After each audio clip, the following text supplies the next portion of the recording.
actually kind of have a two-parter question. I just heard you say that Jesus was sinless. I want to make sure I'm quoting you right. Yes.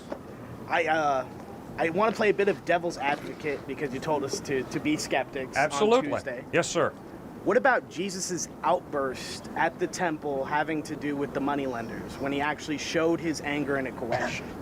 That is my first question. Good. And a follow-up question is, where does Jesus, the man, the human physical being, Right. and Jesus, the Son of God, put into this human body, where does it begin? Where does it end? Is there a meshing? Is it all one thing? Or is it all another? Yep. Just a general question. Okay, sir. I respect you. Those are two profound questions. Thank you for raising them. Okay. John chapter 2. Jesus walks into the temple. He sees the money changers. And what are they doing? They're doing exactly what those hypocritical televangelists do. Yes, absolutely. Yeah. Pilgrims are coming from around the known world to Jerusalem to worship God in the temple. And those money changers understand when those pilgrims from other nations with different currency step into their temple to make an offering to God, those priests are going to tell them, I'm sorry, that's not the right currency. You have to get our currency.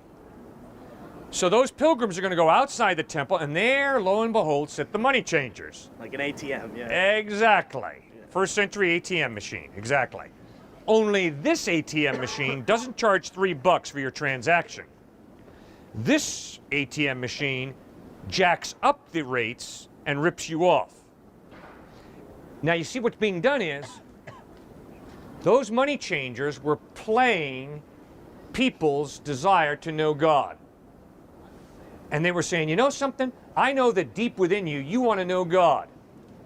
I'm going to make money off of that in an exorbitant way. Now, you know very well how angry we get when we are confronted by a religious hypocrite. All right? Now, Jesus was really angry. Yeah.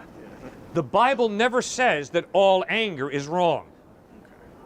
The Bible says that selfish anger, sinning in my anger, is wrong.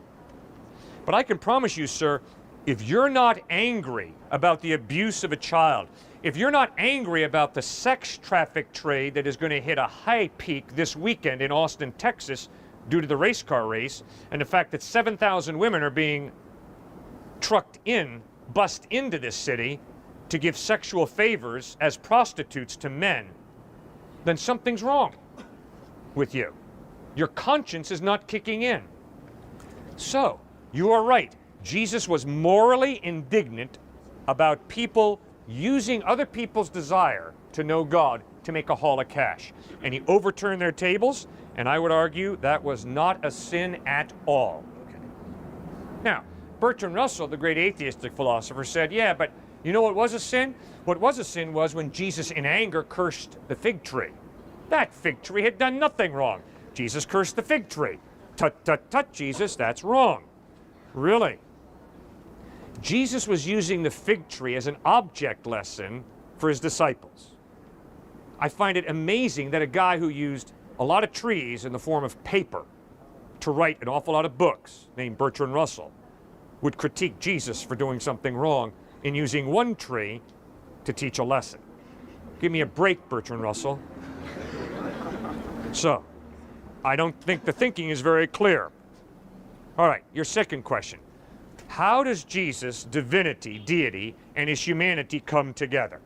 I do not know.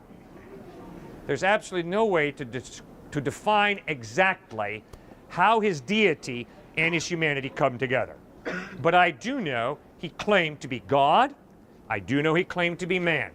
I do know that some of the first century and second and third century Christian heresies taught he's just totally God. He really didn't have a body.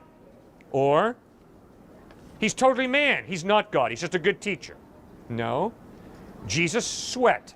Jesus wept outside the tomb of Lazarus. Jesus had human emotion. When they drove the nails through his hands, he cried out in agony as metal went through flesh, bone, blood, and nerve ending. He was totally human. But he was also God, God in human form. That is a mystery. I cannot totally understand that. But what I do marvel at is that God would humble himself and become a human being. And the reason I marvel at that is because that's the cure for a lot of my pride. When I'm confronted by a God who humbles himself and becomes a human being, slowly I can let go of my pride and my arrogance and trust him. And then I also marvel at his humanity, that he really was like us. He really was tempted, but he did not sin. That demands my respect.